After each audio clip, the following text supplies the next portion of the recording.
Number 10, for discussion, the results of the AWWA 2011 Water Quality Survey. And I'm going to let Ken go ahead and explain to us what this survey is. It sounds like this may have been the first time that we've participated in this, or First time I've seen it, I don't know. probably the first time we have. So if you'd like to go ahead and explain it a little bit. The actual survey results are quite a bit thicker than what I gave you, but I gave you what I think is the essence of it so that it doesn't become too ponderous. I'd forgotten entirely about this because it happened so long ago. This is a 2011 survey. I do remember that about some of the questions weren't relevant for us and kind of blew them off or whatever. But I did do the survey, and apparently one of the few smaller water agencies in the West that did the survey. Most of the others that you see listed there are quite a bit larger than us. So because the sample of, I think it was 15 agencies in the West, of probably thousands, there's several hundred just in Nevada.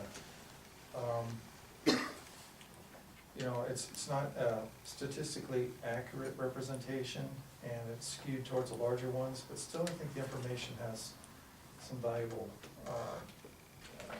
insights, at least, to kind of compare things. So I'll just skip through them. And organizational development, that doesn't look great for us, but basically we hadn't done a whole lot of planning then, and we're doing more planning now, more long-range planning.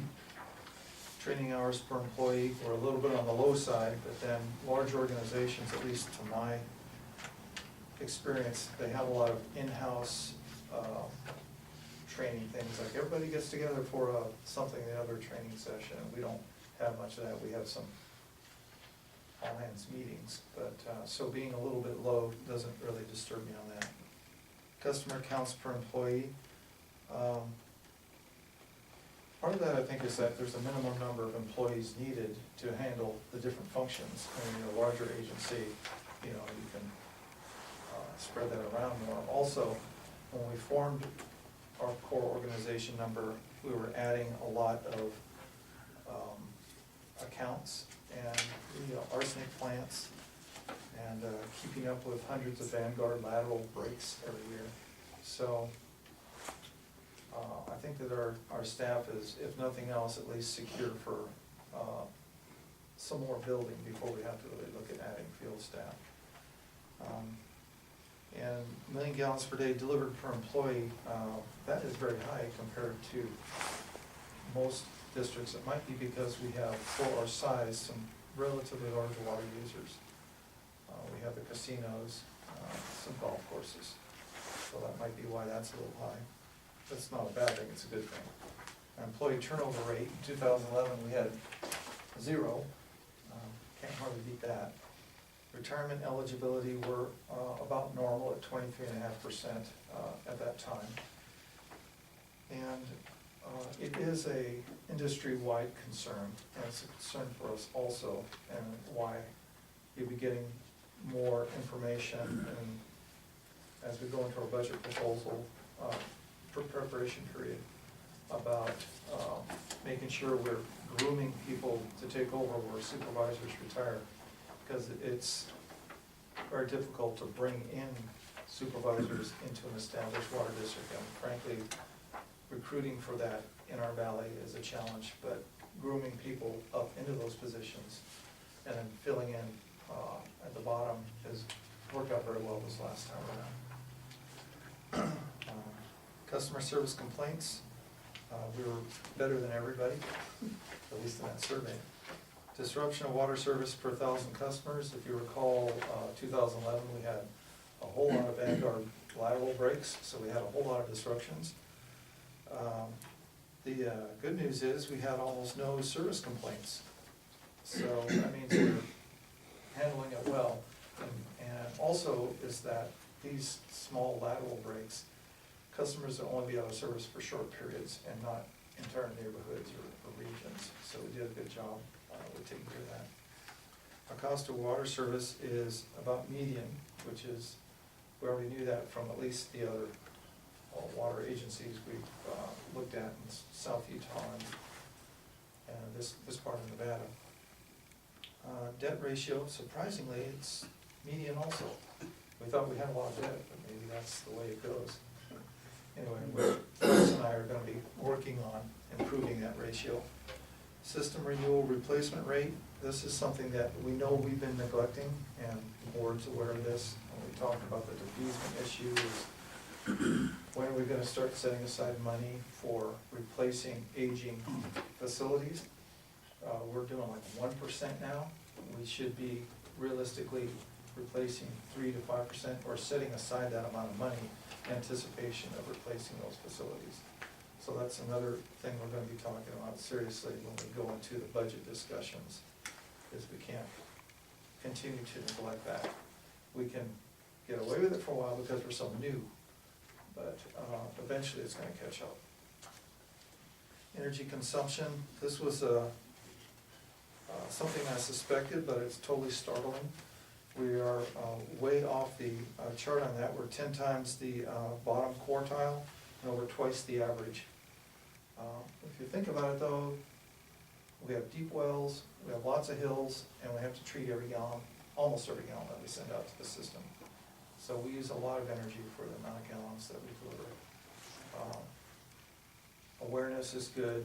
We'll never be low energy user, but it's a place where we might be able to continue to make progress, and we have made some progress. Water distribution system integrity, very good. I know that people notice when one of the spreads, but compared to other systems, we're much better than average. Again, we're new, but also we have the advantages of, I think that really we have good specs and good construction inspection. Operations and maintenance cost ratios, we're about average on that also. So in conclusion, there's really, this, what we see is about what we expected, which is kind of indicating and nice to know that, you know, where we're average, where we're better than average, and where we have some room to improve. And some of that's in planning and taking care of our depreciation fund.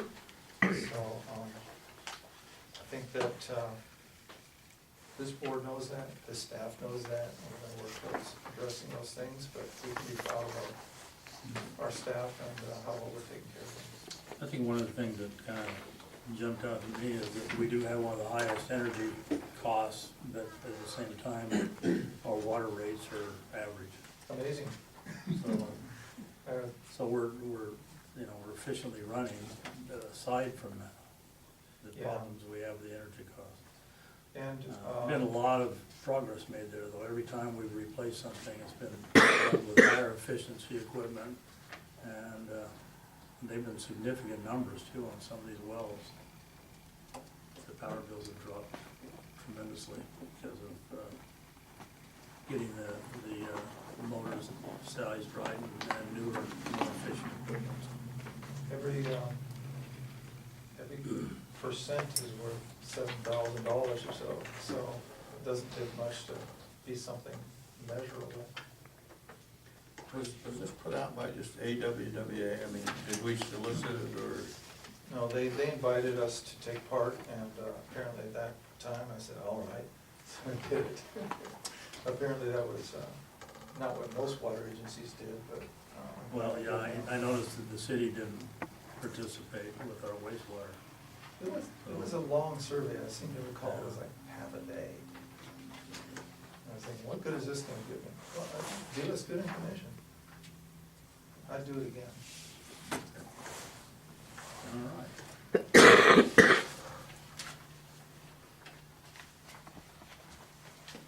All right, we'll move on to number 11, the accountant's report.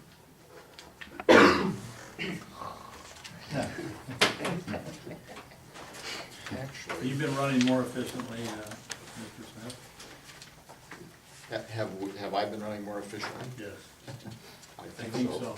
I think so too. thing that we wanted to talk about was the transaction, you've got a copy of it in the transaction detail for the taxes. You're noticing that in July 2011 through June 2012, we had 471,000 in tax receipts from the quarter-cent sales tax. That is up from what we expected it to be. One of the things that I wanted to point out, and the reason I wanted to raise this to the board, is that that will continue, but not in perpetuity. There's a time certain expectation is that that was designed to cover the bond, and when that bond runs out in, I think it's 20, I don't have that right here in front of me, but I think it was 2023, 2022, then the state will revisit it. It could be extended beyond that, but it's not a guarantee that that's So going it's to happen. something we'll need to fight for. Right. So the reason I put this in here is I just wanted the board to be cognizant of the fact that we look at that every year when we do the budget. We look at that money and we go, oh good, we're gonna get so much from sales tax. But that is not something that's gonna happen necessarily And it's forever. not like if we don't get it, they're gonna lower the sales tax, they're gonna put it somewhere else, right? I think it's interesting that they use that for the bond. It had to do with the infrastructure that was used from that bond, so it was intended to cover that. The other thing that I will point out is that currently, the bond payment that we're making with that is $496,000 a year, so it's almost, not quite, but almost covering that bond payment for us, in effect. That's interesting.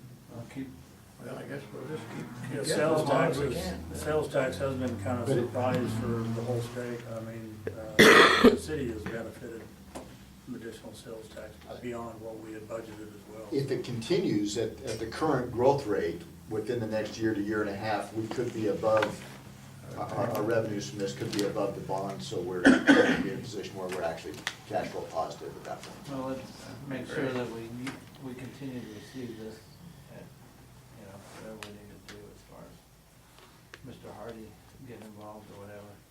And that will be something to consider at that point in time, but we're several years down the road from that. But I happened to notice that I got this communication from the state, and I thought it was a great opportunity to have that conversation with the board about that issue.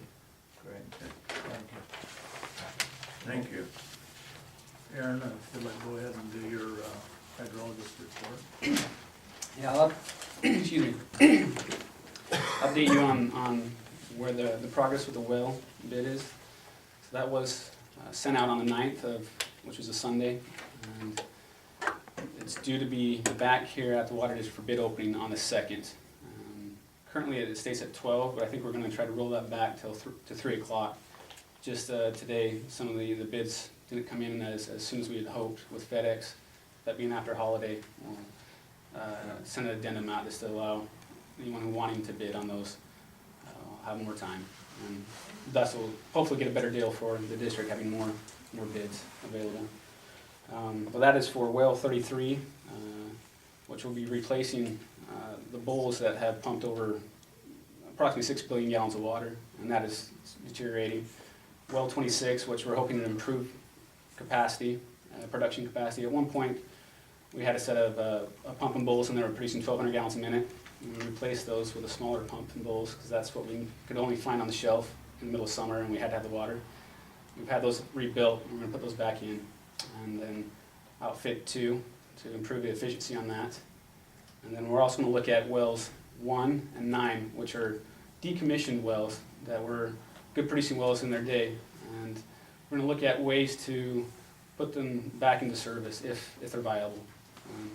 So part of that contract is to send a video camera down and inspect those, and we'll be able to, and also water quality. Look at if at the time, well one met the arsenic standard, and would not require treatment, and confirm that and see where that's at.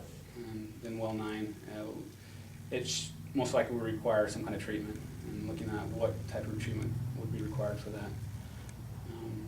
Also, well 32, I mentioned at the last board meeting verbally that it had an issue. Yeah, we were able to put the fuse in the day after the last board meeting, and Are those standard? Are those the same size or are they specific?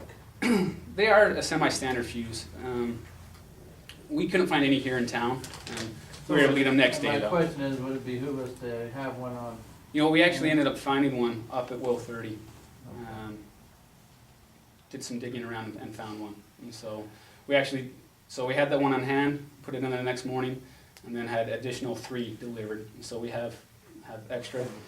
And once we put that fuse in, we were able to go down the line and found that its transformer was also bad. We'd already, I'd called and found out if there was one on the shelf somewhere the day before. Once we confirmed that it was bad, got that coming the next day, and we were able to put that in, fire it up, and it's functioning properly and working great.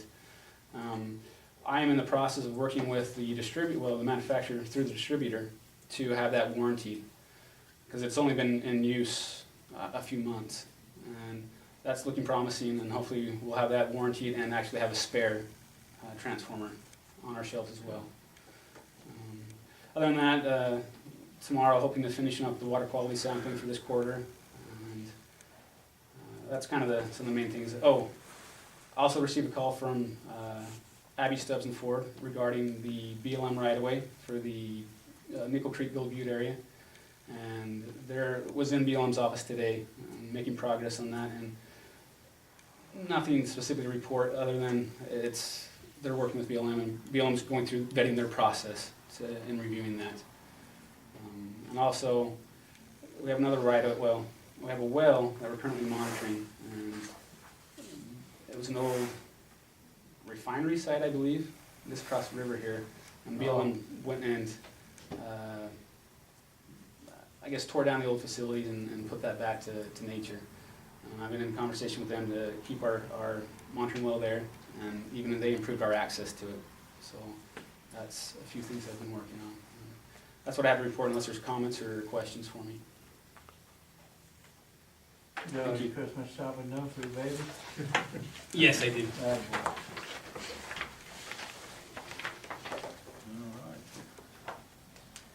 I guess that's, concludes all of our Department heads, so we will go ahead and open it up, back up to, You know, like the general manager. I guess we already had, Ken, I was thinking we already had general manager, who we talked about it, did we haven't, so general manager report. Thank you, Mr. President. I won't go over everything there, I'll just hit some of the highlights. Is that officially, all of the job descriptions now are reworked, modernized, standardized, and that was a fair undertaking, but it's completed, so that was part of a project that I started in order to streamline and make our recruitment more effective. And we also polished our advertisement, pre-selection, interview, and final selection process for recruitment in the course of doing all this work. So I think we've gotten a lot more professional, and we have a 3-person panel that we set up now with a couple of senior staff members. It works out well for evaluating candidates. And after our discussion in the last board meeting, the board made it clear that they don't want to have a bunch of workshops ahead of the budget workshop. So I started on a budget discussions and analysis report, made a lot of progress on it, and had our first meeting with Mike Chandler in order to give us a little bit of technical assistance and creating graphs in order to make that as clear and precise as possible for you. That's what I've been doing. Okay.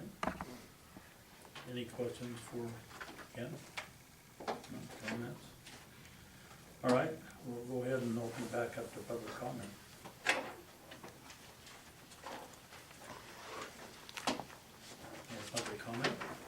Okay, seeing, Mr. President? this- If I may, I have something I'd like to. Back when we were talking about the painting of the tank and what have you, I would just like to make a statement of the fact that the chamber board, the chamber did have several people who were interested in, and we were having discussions with Ken in regards to the painting, and one of the situations had to do with what kind of paint, base paint might need to be used in the coating if we went ahead and had a successful person decide to paint the tank. And I know that that was part of the questions and things that he was working on for those answers. The ones that we did finally fell through because of the results they became more of an advertisement situation, and they decided to not pursue that with the city. But we did have inner workings with Ken and asked him for these questions, so that was part of where that came from, was our